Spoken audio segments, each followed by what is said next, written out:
I'm excited for this. I'm very excited. Can you tell I'm excited? I'm very excited. And I'm going to show you why I'm excited. Is it because of the functional aero scoops? No, it's not that. But that is pretty cool. However, I'm going to show you why I'm excited. I'm going to take you with me. You're going to see why I'm excited about this. Look at this thing. It's a tiny little one, but it's got some spunk to it. But more importantly, it's not just the spunk. This whole car, it's only like 165 inches long. Just let that sink in for a little bit. 165 inches, that is 1 inch shorter than that little BRZ Toyota 86 thing that they make right now. That's a little two-door sports car. And the Miata, that's only like 10 inches shorter than this. Yet, I can do this. Look at this. Open this bad boy up, move this out of the way. Look at that. You can be a giraffe and get in here without any issues. You have more than enough space for all your IKEA furniture, your wholesale Starbucks coffees. No problems fitting that in here. However, this still is not the spec that I would go for, and I'll tell you more in the driving segment. But for now, I'm going to play that intro.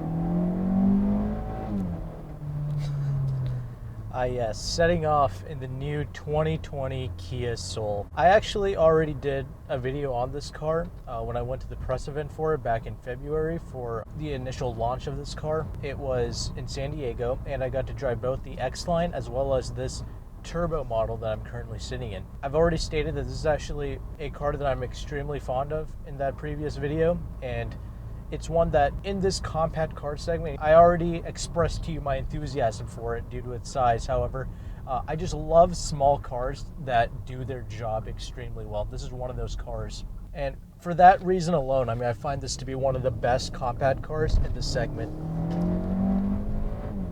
And a legitimately fun one too. This car has so much torque steer, but I'll get to that in a bit. First, I want to talk about the way this looks. I think really, the Kia Soul has already been an absolute sensation, a crowd favorite hit really already.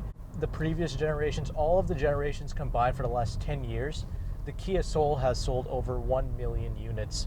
And I haven't actually driven the previous generation Soul, but I've heard that it really wasn't that great of a car. However, the charm alone sold that car to the point where it is the most successful, compact, like box-shaped car ever made. And with the current design of this car, I'm really happy to say that they've kept a lot of that original charm that made it so successful in the first place. However, now they've added some great touches to it. Before, I already said this, I wouldn't be caught dead in the previous generation Soul. This one, however, I would actually consider owning myself. Now, just that front end alone. I mean, it's got like this Range Rover and like a Camaro mixed in type of fascia to it. I love that. It is so aggressive looking now in the front. You know, if you got this thing in like black or something, like all blacked out, it would look absolutely menacing actually, which is really surprising considering its size. You know, I already said this car is extremely small, only 165 inches. That's the entire length of the car, not the wheelbase. That's about an inch shorter than a Toyota 86 or a Subaru BRZ, however you want to look at that. And it's only like 10 inches longer than a Mazda Miata. Just let that sink in for a minute. I mean, this is such a useful car. I mean, it is so manageable, so maneuverable. I love that. If all the other previous generations sold 1 million, this one will do just the same. This generation alone, to be honest, because not only is this car good looking now and useful, it also drives really well. Now, I said in the beginning that this particular model is not the one that I would choose. I would rather have the 2-liter 4-cylinder, non-turbocharged with either the CVT or the manual. That would be my pick, but I'll get to that in a moment. This car, I think the best thing about this car is this car drives identical to the Kia Forte, and that is a good thing. I already did a review on that car as well if you want to check that out. It's a car that I also really liked. However, honestly, I wouldn't even go for the Forte. This is the Forte except better. Despite like the boxy shape and the fact that it rides slightly higher than the Forte, it drives identical to that car, and it's actually even more comfortable than the Kia Forte actually. That is a huge plus point to this car. This particular model is actually riding on 18-inch wheels, and it still rides better than the Forte. The Forte that I had actually had 17-inch wheels on it, so the ride has massively been improved. And there are other models with 16-inch wheels, 17-inch wheels with the 4-cylinder non-turbo. Those are the ones I would obviously suggest to you to get. However, even with these 18-inch rims, it rides supremely well. It soaks up the bumps really good. Oh man, that torque steer, baby.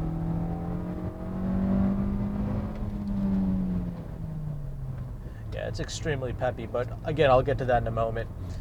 Yeah, this car, it turns in like on a dime, just like the Kia Forte actually. This is a really responsive car. I mean, damn, this thing reacts almost like a Corvette. I mean, it just absolutely, every little steering input you give it, it just darts around, no problems. So handling, just like the Forte, excellent, love it, and rides even better. Now, what's interesting is when I was at the press event, one of the Kia reps was actually telling me that the sport model, like this GT line basically that I'm in with the turbo, this is actually supposed to be the most comfortable riding sold because of the adaptive dampers. Now, I drove the X line as well, and that had just the regular 4-cylinder, but it also had 18-inch wheels on it. And honestly, that car and this rides pretty much identical to me. The adaptive dampers, I can never detect a difference with them, usually, especially in these price segment vehicles. I would still say if you wanted maximum ride quality, I would go for like the 4-cylinders with the 16 or 17-inch wheels, to be honest. That car will ride like absolute honey. But this is a torsion beam vehicle, just like the Forte. It's actually based on the Forte, like the front half, and like the rear half is apparently based off like the Nero or something, like more so of an SUV architecture in the rear. But it is a torsion beam, but it never gets out of hand when you go over the bumps and stuff like that. Just like the Forte, it's really rather composed, and it's a good setup. I think a lot of people are going to be really satisfied driving this thing.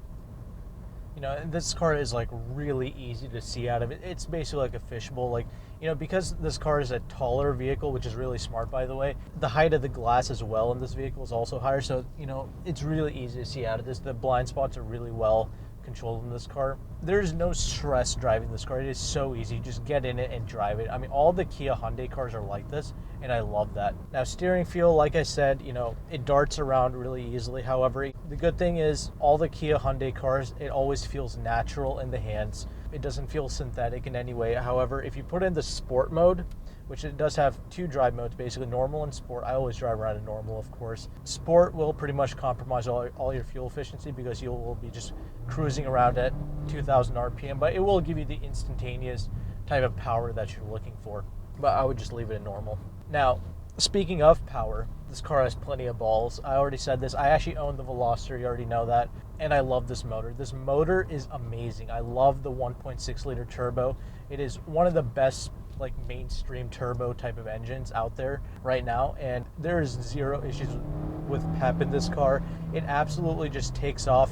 Like for city driving, it's a little rocket. It's a little pocket rocket. It really is. The best part is it always feels effortless to drive. Very confidence inspiring, this whole package, the way it drives, the way it pulls. I mean, you always have power when you need it. The turbo lag is really well controlled. I mean, it's actually there's actually less turbo lag in this car than the Kia Stinger, believe it or not, and that's a twin turbocharged setup. The difference between this and the Veloster I had, the Veloster had these ridiculously sticky Michelin Pilot 4 tires. I mean, it was so overtired. That thing felt like it was on rails. I didn't even need an LSD, to be honest, for street driving. This, because it's on more, touring like tires, regular all-season type tires, it kind of has a tendency to shred its own tires, and it always you feel the torque steer. It always likes to steer a bit towards the right, but I think all that is really good. It makes it for a lot of fun to drive, honestly.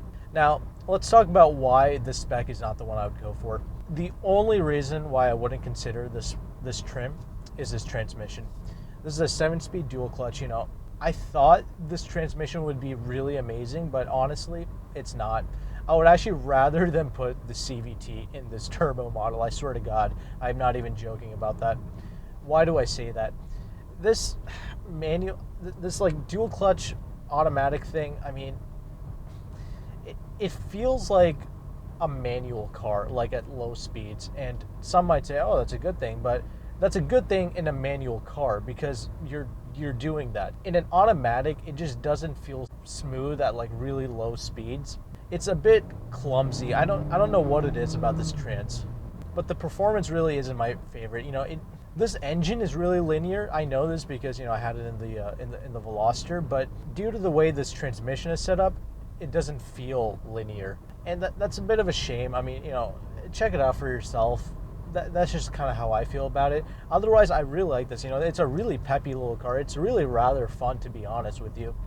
Just as fun as my Veloster, in a different way, but I feel like it's just as fun. It's a really nice little pocket rocket, if you will, because it's a speedy little car. This is a great amount of power to have: 200 horsepower, 195 foot-pounds of torque. That's a really healthy amount of power for street driving, basically. Thank God for the auto stop start defeat button. That's good.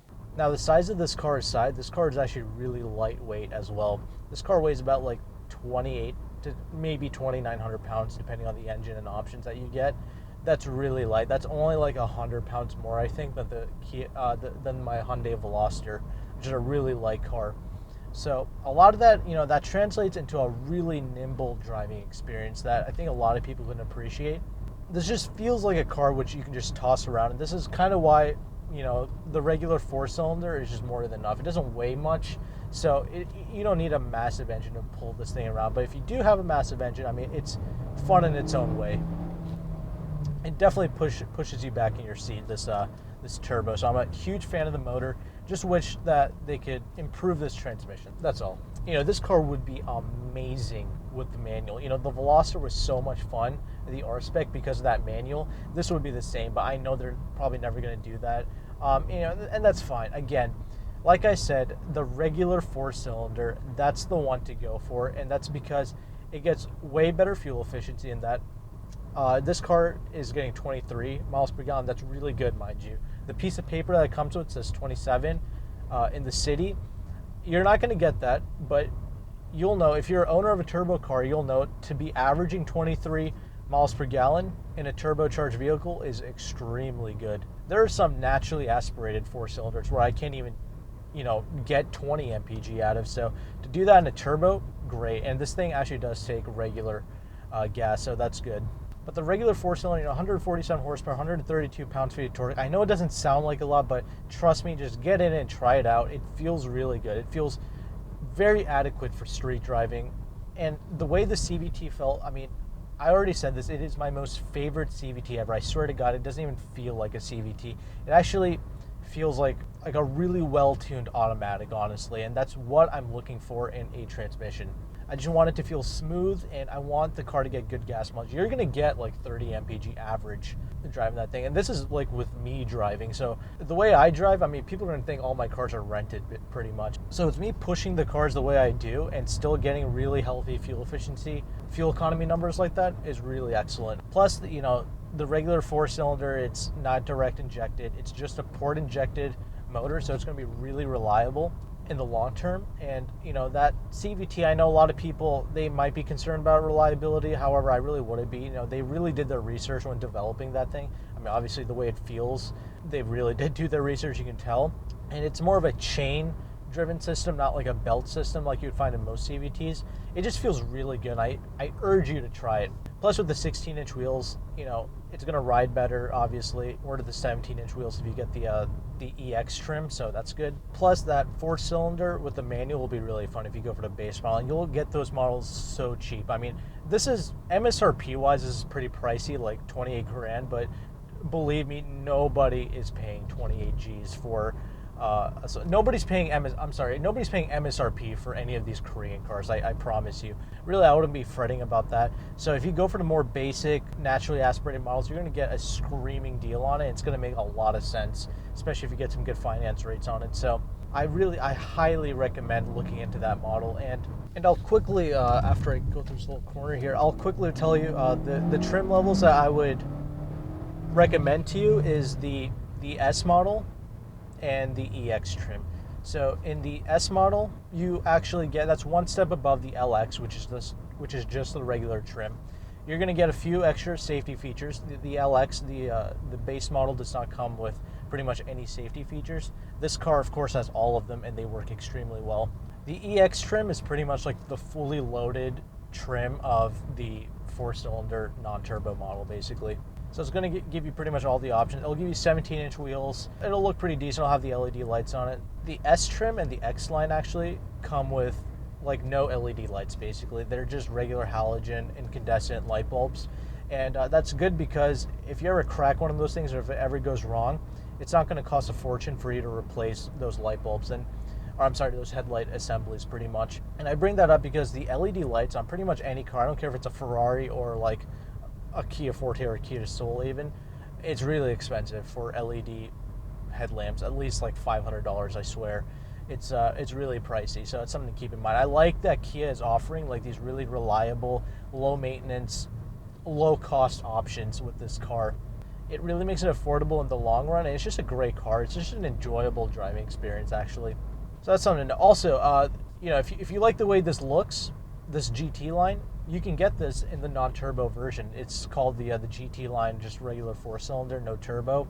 So that's really good if you just like the way this thing looks. But again, I already said what I think about which trims to get and all that stuff. You can do your own research about that, of all the different trims. But I'll touch on one last thing before I end the driving segment, and that is going to be the overall refinement of this car. So there is actually just one rattle that I found with this car. This model does come with a sunroof. However, the rattle I found comes kind of back there on like the ceiling of the car. That's really the only rattle I could find with this car, though. And I forgive it for that. Just about every little compact car has a little rattle here and there. It's not a big deal. But the overall refinement, the road noise and all that stuff, it's pretty well contained for the most part. 45 miles per hour shouldn't be too bad. This is not a fatiguing driving experience. Only when you get up to like the highway speeds you get more of the wind noise and all that stuff. But it's really not too bad at all. It's for the most part, a pretty solid feeling car. I like how this car feels composed. I mean, you know how like when you get into smaller cars, usually it feels like you're rolling down the road like way faster than you really are. This car really doesn't feel like that. It feels rather good even for the passengers. It's not a fatiguing experience. It's really rather comfortable, and that's pretty much my overall consensus of the car. It's a really great driving experience. Kia they're killing it right now. I mean, the way their cars are priced, the way they drive, handle, and feel overall, it's superb, and they give you what you want. Even that base model LX I was talking about, 16-inch rims, manual transmission, you still get an 8-inch touchscreen, Apple CarPlay, Android Auto, all that stuff comes standard. The only thing is you just don't get a lot of the safety suite options, that's all. So this car, no brainer, it's definitely going to be a success for Kia. I already see these things rolling around on the road, and it's a nice little car, man. I definitely suggest you checking this out if you're in the compact car segment. This is priced really well, and it's a great drive. So with that, let's get into that interior and see what that's all about. Yes, inside of the new 2020 Kia Soul 1.6 Turbo. So before we get into that, I want to talk about this. You know what this is? No, this is not a piece of jewelry. This is actually the key that comes with this car. The best key, easily in its segment, but even rivals some luxury cars. It even put some luxury car keys to shame. This is very much Stinger inspired, and it's actually the identical key that you get with the Kia Forte. So love the keys that Kia gives you. Now onto the interior. I love the spunk that Kia gave this car. It gave it the style, design, and cues that this car deserves, like this orange, reddish like accents that they gave it on the door panels here. Love that. And actually this door panel right here, like this orange bit, it actually lights up.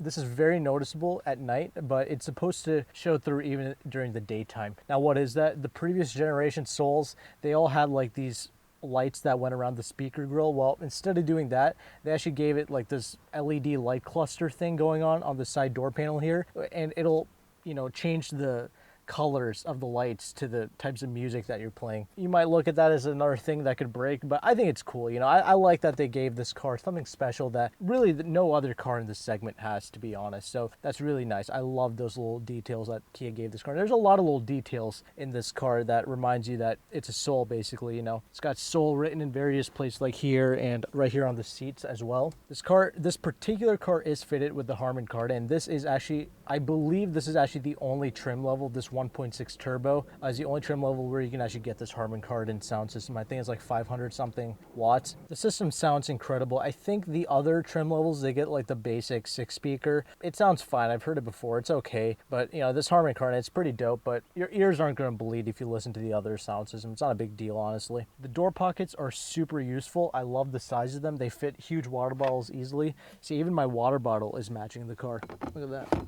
Fits no problem. Just like the Stinger, actually. Usually the Kia cars have really good storage cubby spaces, so I love that. Now moving inside these seats, you know, I was saying that during the driving segment that this is a very non-fatiguing car. A lot of that has to do with these seats. Yes, these are supposed to be the leather, you know, options, but it's actually, they have cloth inserts in the middle. I love that. So actually you're not freezing or heating off your butt when you sit inside of them, you know, in the hot or the cold temperature, so that's good. So seats are really supportive. Big fan of the seats, actually. Comfortable and supportive. All the things that you want a seat to do, actually.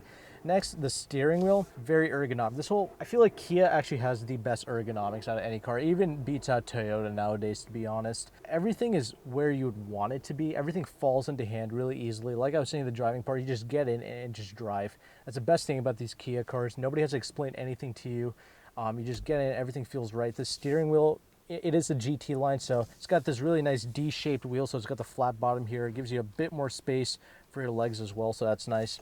This is very similar to the Kia Stinger wheel, so that's a great thing. And it's the type where you really just want to grip onto it 2 hands. It feels like it should really be in like an Audi or something like that. Paddles directly straight out of the Stinger as well, so I like these. These are plastic, however, they resemble metal extremely well. The controls on the steering wheel really easy to understand. They're usually the same with every Kia Hyundai product, except like they kind of changed the button layout a little bit, but really easy to get used to, not a big deal. With the cruise controls also here as well. Automatic headlights, so that's a great feature to have. And of course, I mean, this is pretty much a fully loaded vehicle that I'm demonstrating to you here. On my left knee area, this is where you're going to find the auto stop start defeat button. It's not going to remember when you turn the car off and on again if you had the thing disabled. So every time you get into the car, you need to press that button if you want to turn that off. Lane keep and the blind spot monitoring, you can defeat and reactivate them here with these buttons. And the traction control off button is also found here as well. Actual handbrake, which is nice. I love that, of course. Being the fully loaded trim, you're going to get the heated seats on both the front passenger and the driver's side, of course. Heated steering wheel in this particular model too, and your drive mode selection is here as well. Engine stop button too. I wish they would put it up here, but whatever. I love the gear lever.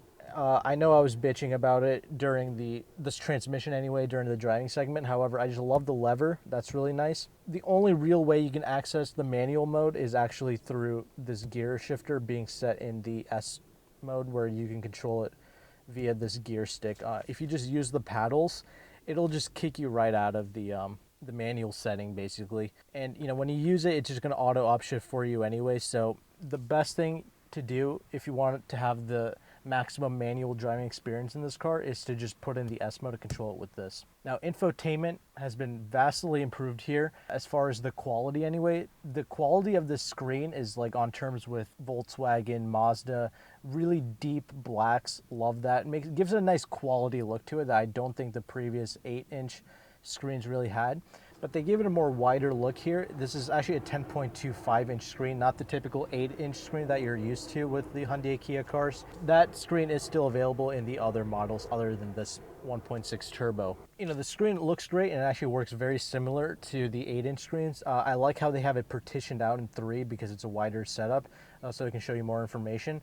However, I did notice a bit more lag with this compared to the 8-inch screen. I know this is a 10.25 inch and they're probably testing out new software and stuff like that. I do find that there's a bit more lag in it, but it's really not a big deal. Responds really well.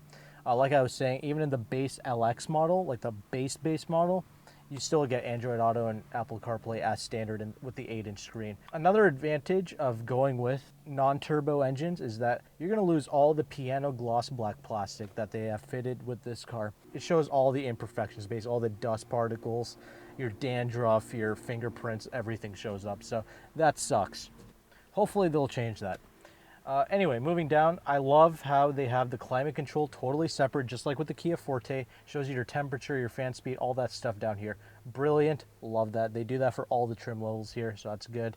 You do have a volume knob and a tuning knob, and a one-touch press of the volume knob will defeat the screen altogether, so that's cool. You have a useless wireless charger, which my phone has not even been charged up even 1%. It's just been stuck at 90% this whole time that I was in this car. So that's utterly useless, but you do have a USB port to access your Apple CarPlay, and that port will charge your phone extremely fast, so that's nice. So yeah, that's pretty much the entire coverage of the interior space. You know, like I said, lots of interior cubby space is very useful. Love that. Even the glove box is a good size, even with the manuals taking up the space. Just a really useful and practical car that I think just about anybody can appreciate. And if I haven't mentioned this already, really easy to get in and out of this car.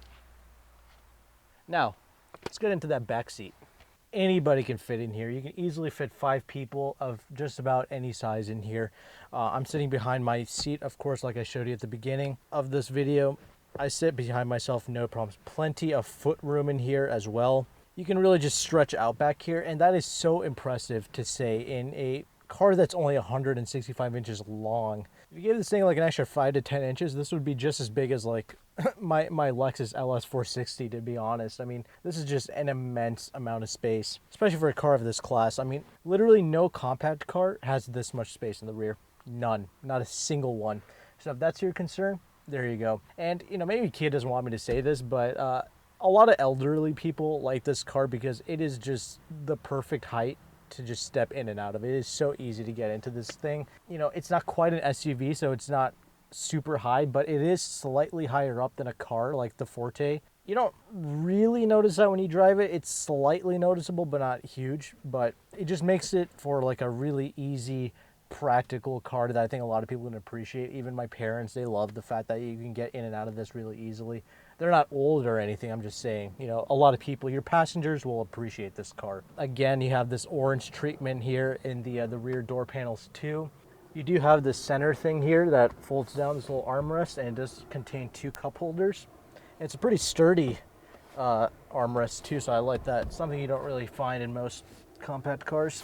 So I'm absolutely in love with the space of this car, so that's already been established. Let's go and take a look at that rear trunk space and wrap this review up. Well, I guess since we're back here, I might as well touch on some of the signature pieces of what makes this Kia Soul so interesting. Obviously, this new model, it has these taillights that wrap all the way around, so that's a pretty neat touch. Really like that, and you have this little panel here, this little red panel that's kind of floating, if you will. So, you know, lots of little cute touches here, you know, center mounted exhaust, and it sounds pretty good too.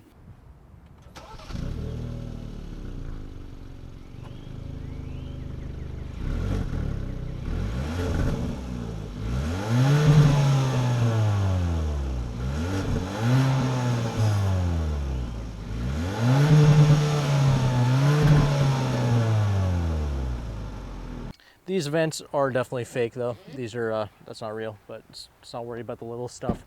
Let's just open this thing up. You know, there's a button for it on the key fob, but it never works. If someone can tell me what that is, please let me know. But this thing does not open up with the key fob. Anyway, like I said before, extremely spacious back here. This is typical like sedan space that you would find, and it's actually better in a sedan because it's actually taller.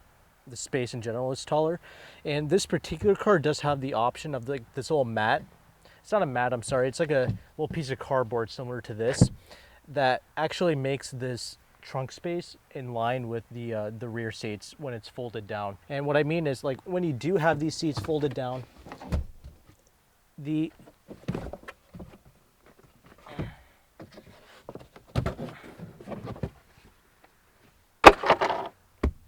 this portion of the trunk and the seats, it's pretty much flat. So that's a nice little touch. That's actually a little dealer option, getting that little piece of cardboard and fit it inside of your car. You do have a little outlet here, you know, for tailgating purposes, and you do have your Harman Kardon branded speakers. So there you are. That's pretty much the rear tailgate of the Kia Soul. Really practical, really spacious car. Really impressed with the overall packaging of this car. It's so much more substantial than size would indicate. So let's wrap this video up, shall we? All right, so overall, I think it's very obvious with this review that this is easily a short list type of car. I mean, if you're in the market for a new car, easily you're doing yourself a huge disservice if you're looking for a practical car that's good on gas. Not just that, even some enthusiasts that if you're looking for that one car to own that can pretty much do every job, this is pretty much that. And you don't even need to have this turbo to have fun. You know, if you're an enthusiast, I would highly, recommend looking into that base LX with the manual transmission option in it. I think that can be a lot of fun for street driving, and that motor is really fun to ring out, that regular non-turbo 4-cylinder. Plus, reliability wise, that setup with either the CVT or the manual is just you're not gonna have any issues with it, I don't think. But most importantly, I mean, this is pretty much the Forte, but like perfected in like the Soul body. It drives identical to the Forte while riding even better. So no matter what age group you are, if you have a bad back or whatever, anybody can get in here and appreciate this driving experience. And finally, I'll just touch on this one last thing. I know looks are something that's subjective and changes from person to person, but I think they really hit a home run with the design of this car. I mean, they've added a bit of aggression to it. However, it still kept its original small car charm. The original sold over 1 million copies. This should sell 2 million cars. I think the previous Soul owners, like of the previous generation, they're definitely gonna be flocking to this. This is the best upgrade for you. It's gonna keep everything that you loved about the Soul while adding a ton of really nice improvements. So with that, guys, that's pretty much my full in-depth look of the 2020 Kia Soul. Really had a ton of fun with this car. I mean, I enjoyed it at the press event, and I definitely enjoyed my week with it. So definitely consider, looking into this car if you're in the market, and I'll see you guys on my next review. Take care, goodbye.